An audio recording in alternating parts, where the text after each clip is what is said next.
ये महाराष्ट्र की वीर शौर्य भूमि, जिस भूमि ने भारत को अटक से कटक तक का एक सीमा विस्तार देने में महत्वपूर्ण भूमिका का निर्वहन किया है। ऐसी पावन धरा को मैं कोटि कोटि नमन करते हुए आप सबका मैं हृदय से अभिनंदन करता हूं। बहनों और भाइयों,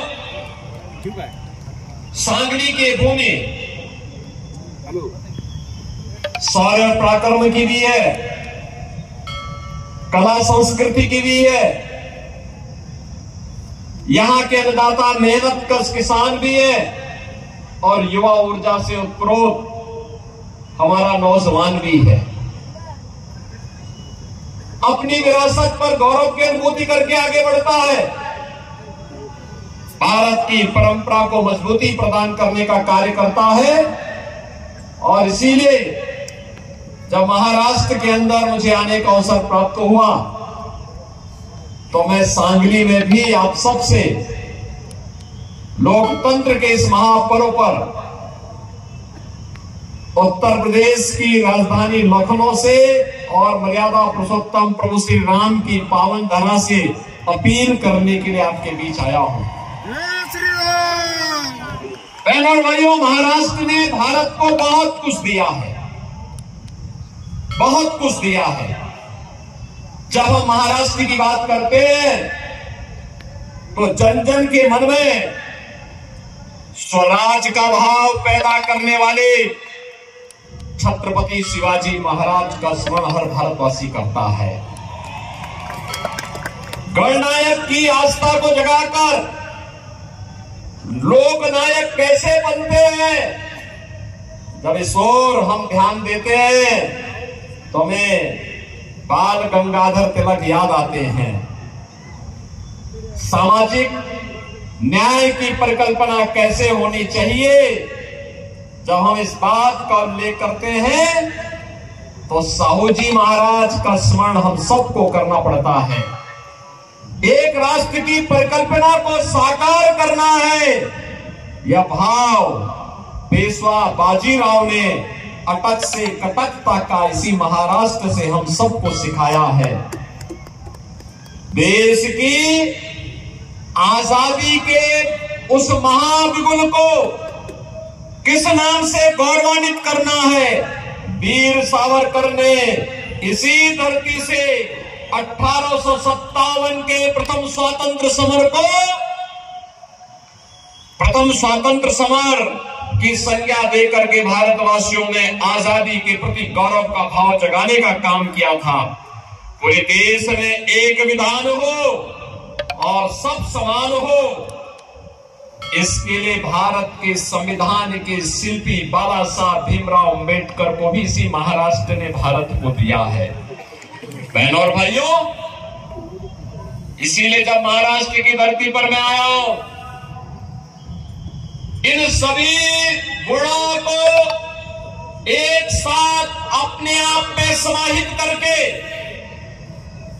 एक भारत श्रेष्ठ भारत की परिकल्पना को साकार कर रहे हैं आज के भारत के यशस्वी प्रधानमंत्री श्री नरेंद्र मोदी जी। और मोदी जी के नेतृत्व में हमने बदलते हुए भारत को देखा है। बहनों और भाइयों, एक ऐसा भारत जो हम सबके सामने स्पष्ट फर्क महसूस करा देता है। 2014 के पहले का भारत, 2014 के बाद का भारत। 2014 के पहले का भारत एक ऐसा भारत था, इस भारत का दुनिया के अंदर सम्मान लगातार गिर रहा था, सीमाएं सुरक्षित नहीं थी, आतंकी घटनाएं जहां तहां होती थी, नक्सलवाद तेजी के साथ अपना पैर फैला रहा था, देश के अंदर अन्नदाता किसान आत्महत्या कर रहा था, नौजवान पलायन कर रहा था, देश के अंदर न व्यापारी सुरक्षित था, न बेटी सुरक्षित थी, देश के अंदर अविश्वास का माहौल था, देश के अंदर संवैधानिक संस्थाएं अखंड भ्रष्टाचार में डूब करके जिन लोगों को देश को आगे बढ़ाना चाहिए था, वे स्वयं अखंड भ्रष्टाचार में डूब करके देश के सामाजिक ताने बाने को छिन्न भिन्न करने का कार्य कर रहे थे। और 2014 के बाद का भारत हम सब देख रहे हैं। प्रधानमंत्री मोदी जी के नेतृत्व में दुनिया के अंदर 140 करोड़ भारतीयों का सम्मान बढ़ा है। देश की सीमाएं सुरक्षित हुई हैं। अब कोई देश भारत की सीमा में अतिक्रमण नहीं कर सकता। कोई देश भारत की सीमा में अतिक्रमण नहीं कर सकता। आतंकवाद समाप्त हुआ है। नक्सलवाद तेजी के साथ समाप्त हुआ है। अब तो भारत के अंदर कहीं जोर से कहीं कोई पटाखा फूटता है तो पाकिस्तान पहले सफाई देता है कि मेरा हाथ नहीं है। जो किसी मालूम है कि ये नया भारत है, छेड़ता नहीं है, लेकिन कोई छेड़ता है तो उसको छोड़ता भी नहीं है। बहनों और भाइयों, ये वही भारत है। और ये नया भारत मोदी जी के नेतृत्व में आपके आशीर्वाद से ये नया भारत आज दुनिया का सिरमौर बन रहा है। दुनिया की सबसे बड़ी तेजी के साथ उभरती हुई अर्थव्यवस्था के रूप में आगे बढ़ रहा है। आज भारत के अंदर अन्नदाता किसान आत्महत्या नहीं करता।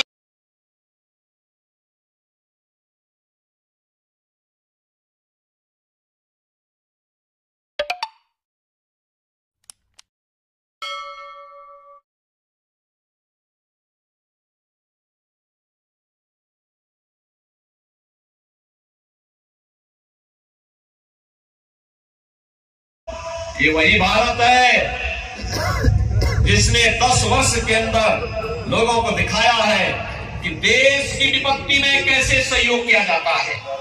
याद करिए, इस देश पर आपने राहुल गांधी को भी देखा होगा। जब भी देश में संकट आता है, देश में कोरोना का संकट आया, देश में कोई आपदा आई, राहुल गांधी सबसे पहले देश छोड़ करके भागते हैं। आपने देखा होगा, कोविड आया था, वो इटली चले गए। देश के अंदर कहीं कोई आपदा आती है, अर्थक्वेक आता है, कहीं कहीं पर फ्लड आती है, वह छोड़ करके फिर इटली भाग जाते हैं।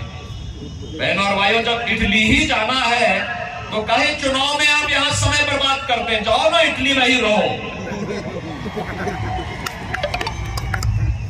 भारत के बाहर जाएंगे, भारत की निंदा करेंगे और भारत के अंदर आएंगे तो भारत को ऐसे बनाने का प्रयास करेंगे जैसे इनकी बपोती हो भारत। बहनों और भाइयों, ये नया भारत है। मोदी जी के नेतृत्व में 80 करोड़ लोग फ्री में राशन की सुविधा का लाभ प्राप्त कर रहे हैं। कोरोना कालखंड में आपने देखा होगा, मोदी जी 10 वर्ष में न किसी से डरे, न हटे, न डिगे, न झुके, मजबूती के साथ सीना तान करके भारत को विकास की नई बुलंदियों तक पहुंचाने के लिए तेजी के साथ कार्य कर रहे हैं। 80 करोड़ लोग फ्री में राशन की सुविधा का लाभ प्राप्त कर रहे हैं। 60 करोड़ लोग, बहनों और भाइयों, देश के अंदर आयुष्मान भारत की 5 लाख रुपए की हर वर्ष सुविधा प्राप्त कर रहे हैं। कांग्रेस की कमीशन खोरी पर मोदी जी ने लगाम लगाने का काम किया, क्योंकि हर गरीब का जनधन अकाउंट खुल गया। 50 करोड़ लोगों का जनधन अकाउंट खुल गया। अब दिल्ली और मुंबई से आने वाला पैसा गरीब के खाते में जाता है, किसान के खाते में जाता है, महिलाओं के खाते में जाता है। उस पर कोई सेंधमारी नहीं कर सकता। 12 करोड़ किसान सम्मान निधि का लाभ प्राप्त कर रहे हैं। 12 करोड़ गरीबों के घर में शौचालय बना दिए गए।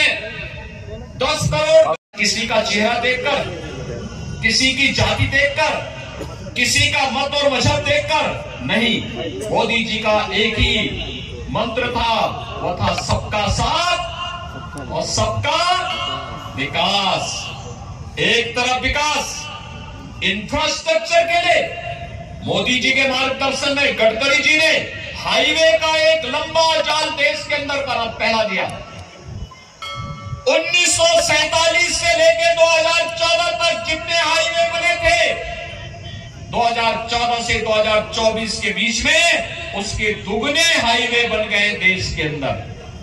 बहनों और भाइयों, 1947 से पहले से लेकर के 2014 तक जितने एयरपोर्ट थे, केवल 74 एयरपोर्ट थे। आज देश के अंदर 150 एयरपोर्ट हैं। एयर कनेक्टिविटी बेहतर हुई है। पहले 5 सिटी में मेट्रो चलती थी, आज देश के अंदर 20 सिटी में मेट्रो चल रही है। पहले केवल 7 एम्स थे, आज देश के अंदर 22 एम्स हैं। IIT, IIM, IIIT, NIT, world class university, हर घर नल की योजना, ये आज पूरे देश के अंदर हम सबको दिखाई दे रहा है। नए भारत में सम्मान भी है, सुरक्षा भी है, विकास भी है, गरीब कल्याण भी है, और इस सब से बढ़कर के और भी है, वह है आपकी आस्था का सम्मान भी है। आपकी आस्था का सम्मान भी है। कांग्रेस ने 65 वर्षों तक शासन किया है ना कांग्रेस ने 65 वर्षों तक देश में शासन। अयोध्या में राम मंदिर का निर्माण क्यों नहीं कर पाए? क्या कांग्रेस अयोध्या में राम मंदिर का निर्माण कर सकती थी क्या? मैं तो आपका अभिनंदन करूंगा कि अयोध्या में राम मंदिर आंदोलन में महाराष्ट्र के यहां के बहादुर नौजवानों ने बढ़ चढ़ करके भाग लिया, गुलामी के ढांचे को हटाने में अपना योगदान दिया, और राम मंदिर निर्माण में भी जितना धन लग रहा था, महाराष्ट्र ने कहा हम सहयोग करेंगे। महाराष्ट्र बढ़ चढ़ करके सामने आया। बहनों और भाइयों, अयोध्या में राम मंदिर का निर्माण हो गया ना। कांग्रेस के लोग क्या कहते थे जब कोर्ट ने फैसला नहीं किया था? कांग्रेस के लोग कहते थे अगर फैसला हो जाएगा तो खून की नदियां बहेंगी। जब मैं चीफ मिनिस्टर बना, मुझसे पूछा गया कि कांग्रेस के लोग ये कह रहे हैं। मैंने कहा देखो, हम छेड़ेंगे नहीं, लेकिन कोई छेड़ेगा तो छोड़ेंगे भी नहीं, चिंता मत करो। अयोध्या में राम मंदिर भी बनेगा, और हमने कहा न्यायालय का फैसला आएगा, उसका अक्षरशः पालन भी करेंगे। और खून की नदियां बहाने की बात तो दूर, एक मच्छर भी नहीं मरने वाला है, मच्छर भी नहीं मरेगा, शांतिपूर्ण तरीके से होगा। और बहनों और भाइयों, आप देख रहे होंगे अयोध्या में, अब तो आप अयोध्या जाएंगे, आपको लगेगा ही नहीं, आपको लगेगा कि जैसे भगवान राम के समय की अयोध्या फिर से स्थापित हो गई। पूरा नई अयोध्या बना दी गई। अयोध्या में आपने 22 जनवरी को प्रधानमंत्री जी के इस कार्यक्रम को देखा होगा। मोदी जी के नेतृत्व में कैसे अयोध्या में रामलला का प्राण प्रतिष्ठा का समारोह संपन्न हुआ। कांग्रेस के लोग एक भी प्रधानमंत्री अयोध्या नहीं गए, डर लगता था अयोध्या जाने में, कहीं वोट बैंक न खिसक जाए। यानी देश की कीमत पर वोट बैंक, भारत की आस्था की कीमत पर वोट बैंक, और ये लोग लगातार आपकी आस्था के साथ खिलवाड़ कर रहे थे। आज मैं कांग्रेस के और इंडी गठबंधन के घोषणा पत्र के एक बात और आपको बताना चाहता हूं। इन्होंने अपनी घोषणा पत्र में कहा है, इन्होंने कहा है बहनों और भाइयों कि अगर कांग्रेस नेतृत्व की इंडी गठबंधन की सरकार बनेगी तो अल्पसंख्यकों को उनकी रुचि के हिसाब से खान पान की स्वतंत्रता देंगे। अब मैं पूछना चाहता हूं, ऐसी कौन सी रुचि है मुस्लिम समाज की जो हिंदुओं से अलग है?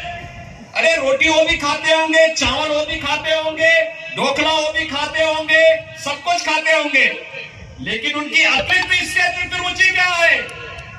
हिंदू गौ कसी को स्वीकार नहीं कर सकता, गौ मांस नहीं भक्षण करता, लेकिन वह चिढ़ाने के लिए जरूर करना होगा, और इसीलिए उसके खिलाफ कार्रवाई होती है।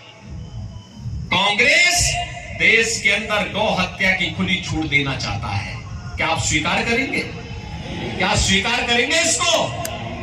यानी ये तो महापाप का का कारण बनेगा अगर हमारा वोट ऐसे लोगों के लिए जाता है जो गौ हत्यारों को प्रश्रय देते हैं और गौ मांस को देश के अंदर प्रेरित और प्रोत्साहित करते हैं। वह हम सब के लिए इससे बड़ा पाप का कारण दूसरा बन ही नहीं सकता। ये पाप आज कांग्रेस करने जा रही है।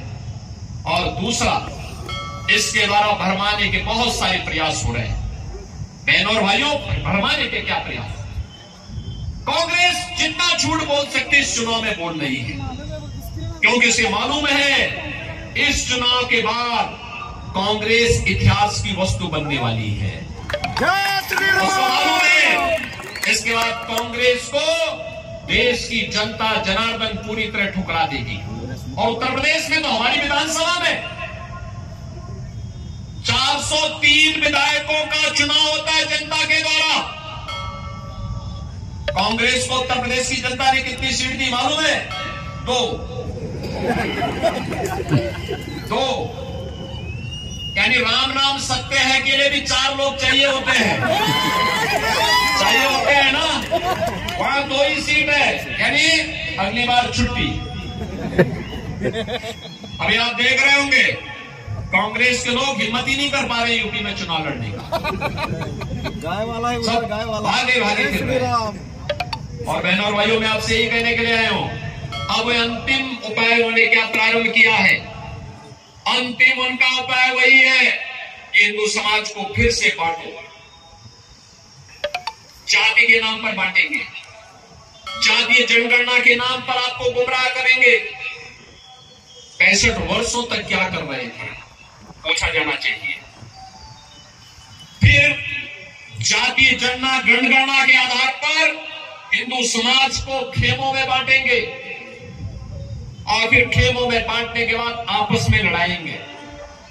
आपस में लड़ने के बाद फिर आपके हिस्से में चुपचाप डकैती डाल करके आपका हिस्सा काट करके आरक्षण का हिस्सा, ओबीसी को मिलने वाला आरक्षण का हिस्सा, ये मुसलमानों को बांट देंगे। कांग्रेस ने यूपीए सरकार के समय यह षड्यंत्र किया था। संजय काका पाटिल तब भी हमारे साथ सांसद थे और हम साथ साथ इसका विरोध करते थे कि कांग्रेस को यह षड्यंत्र सफल नहीं होने देना है। इन्होंने तब भी किया था।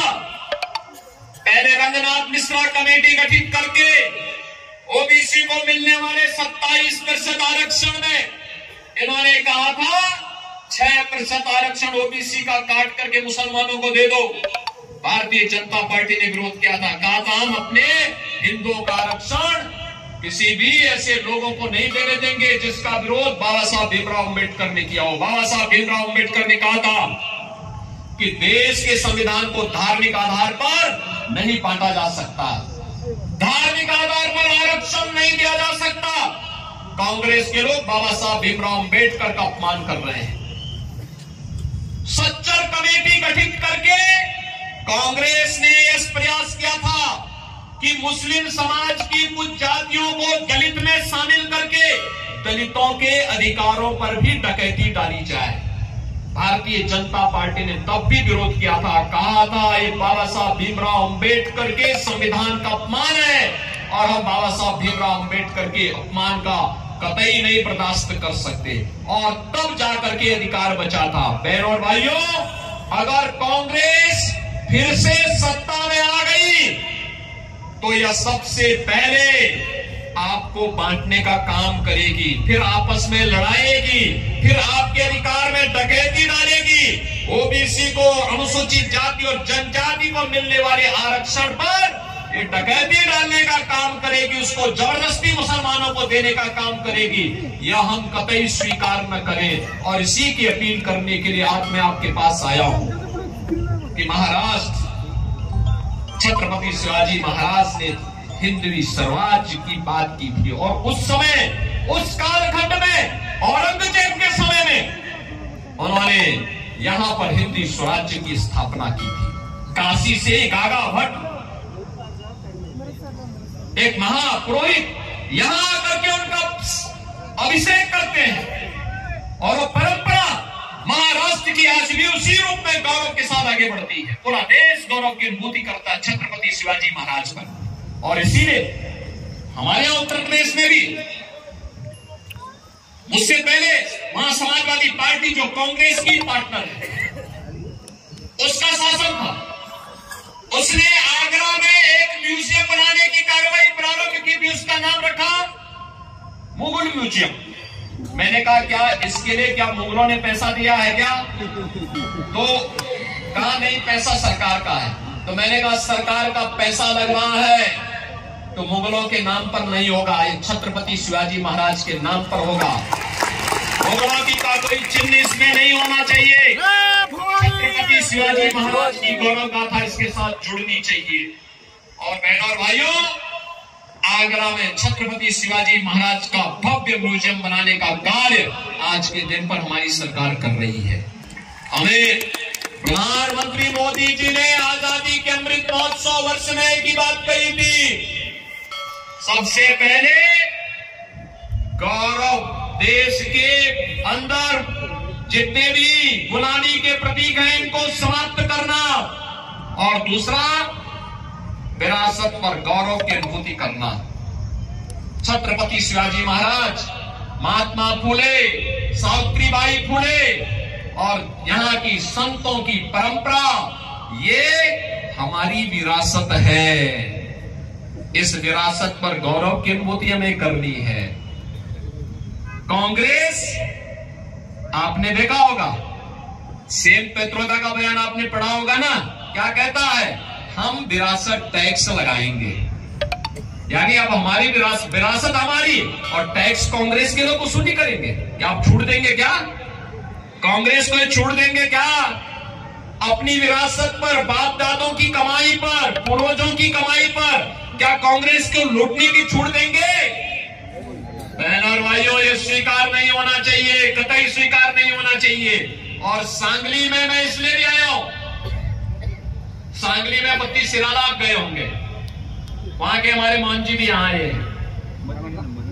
हमारा वहां पर बहुत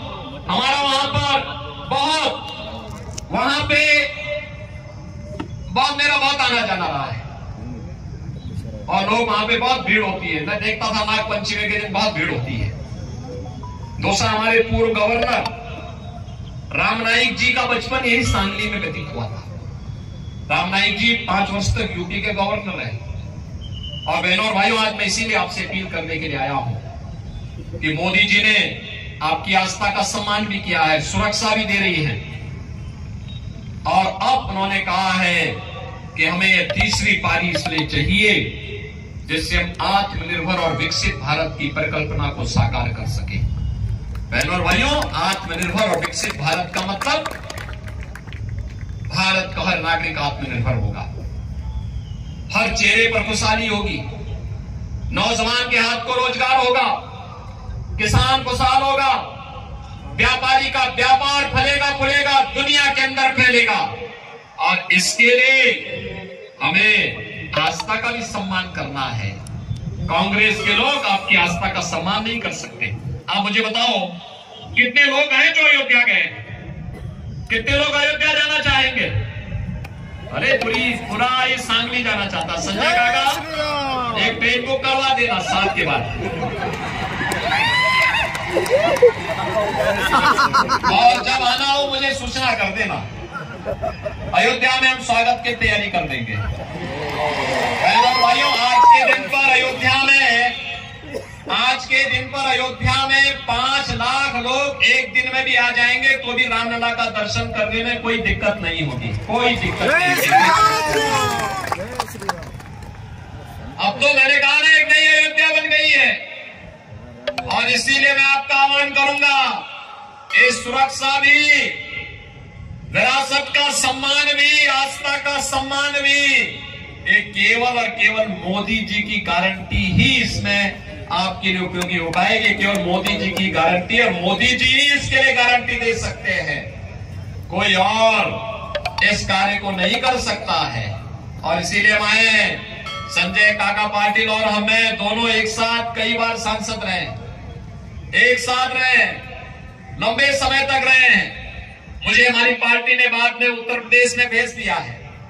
उत्तर प्रदेश में, क्योंकि ये सब बड़े बड़े कार्य जो मोदी जी के विजन के कार्य थे उनको जमीनी धरातल पर करना था, एक तरफ राम मंदिर बनाना था और दूसरी तरफ वहां के माफियाओं को राम नाम सत्य की यात्रा पे भेजा। आप देख रहे होंगे ना, यूपी में दंगा तो नहीं होता ना, कभी नाम सुना यूपी में दंगे का? बीजेपी के आने के पहले वहां रोज दंगे होते थे, कर्फ्यू लगता था। बहनों और भाइयों, पिछले 7 वर्ष में कोई दंगा नहीं, कोई कर्फ्यू नहीं, और इसीलिए मैं आपसे कहने के लिए आया हूं, बीजेपी इस बात की गारंटी होगी, सुरक्षा भी देगी, सम्मान भी देगी, और विकास को और रोजगार को भी तेजी के साथ आगे बढ़ाने का काम केवल बीजेपी कर पाएगी।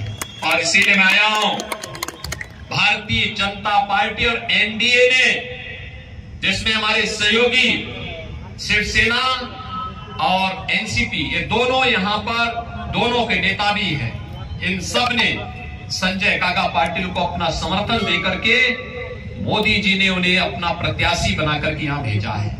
बहनों और भाइयों, हर व्यक्ति कह रहा है कि सांगली से संजय काका पाटिल जीतेंगे, आपका आशीर्वाद है। लेकिन मैं चूंकि आया था तो मैंने कहा भी हम लोग भी चलेंगे, और मैं इसीलिए आज आपके बीच में आया हूं, आपसे अपील करने के लिए कि हमें भारत को आत्मनिर्भर भारत और विकसित भारत बनाना है। इसलिए ये वही का रास्ता निकलना है। छत्रपति शिवाजी महाराज का हिंदू स्वराज्य का मार्ग यही है जो मोदी जी ने आज विकसित भारत की बात की है, यही राम राज्य भी है। और बहनों और भाइयों, इसीलिए हम लोग आए हैं कि आप सबको मोदी जी का प्रतिनिधि बनना होगा, आप सबको एकनाथ शिंदे जी का प्रतिनिधि बनना होगा, आप सबको देवेंद्र फडणवीस का प्रतिनिधि बनना होगा, और आप सबको संजय काका पाटिल बनना होगा। और 7 मई को कमल चुनाव चिन्ह पर भारतीय जनता पार्टी के हमारे प्रत्याशी श्री संजय काका पाटिल को भारी बहुमत से, रिकॉर्ड मतों से विजयी बना के भेजे। सांगली के विकास के लिए, महाराष्ट्र की विशेष परियोजनाओं के लिए और मोदी जी के विकसित भारत की संकल्पना को आगे बढ़ाने के लिए संजय काका पाटिल सांगली में आवश्यक है। सहमत हैं? सभी लोग सहमत हैं? सभी लोग सहमत हैं? तो सब मेरे साथ बोलेंगे, भारत माता की जय, भारत माता की जय, भारत माता की जय, वंदे मातरम, वंदे मातरम, वंदे। यूट्यूबवर सर्च करा तिसरा डोळा चॅनलला सबस्क्राईब करा।